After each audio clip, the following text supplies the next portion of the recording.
2024 September నెల తలుచుకుంటే విజయవాడ ప్రజలు ఉలిక్కి పడతారంటే ఆశ్చర్యపడనక్కర్లేదు.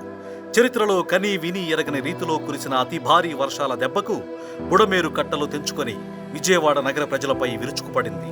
వైసీపీ పాలకుల తప్పిదాలు, ప్రజాక్షేమంపై నిర్లక్ష్యం ఫలితంగా విజయవాడ ప్రజలు భారీ స్థాయిలో వరద దెబ్బకు నష్టపోవాల్సిన పరిస్థితి ఏర్పడింది. ఇలాంటి కష్ట సమయంలో ముఖ్యమంత్రి చంద్రబాబు గారు ప్రజలకు అండగా నిలిచారు.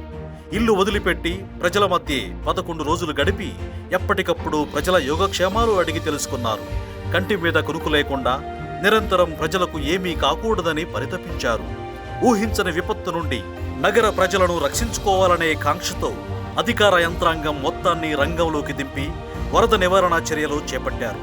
ఆ సమయంలో మళ్లీ విజయవాడలో ఇలాంటి వరదలు పునరావృతం కాకుండా గట్టిగా చర్యలు తీసుకుంటాం.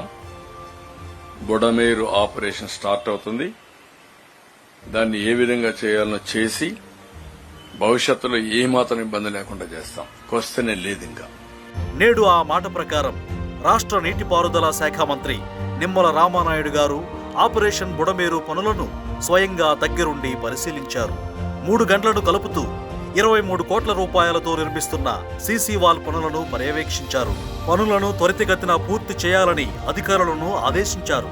కూటమి ప్రభుత్వం ప్రజల సంక్షేమం కోరే ప్రభుత్వం అని, ప్రజలను ఇబ్బంది పెట్టే ఎలాంటి శక్తులనైనా ఉపేక్షించేది లేదని గతేడాది ముఖ్యమంత్రి చంద్రబాబు గారు చెప్పారు. పటిష్టమైన చట్టం ఉంటుంది, చాలా క్లియర్ గా ఉంటాం. అన్నింటికంటే ప్రజల safety is very very important. ప్రజల సేఫ్టీ ముందర ఏది ముఖ్యం కాదు ఈ ప్రభుత్వానికి.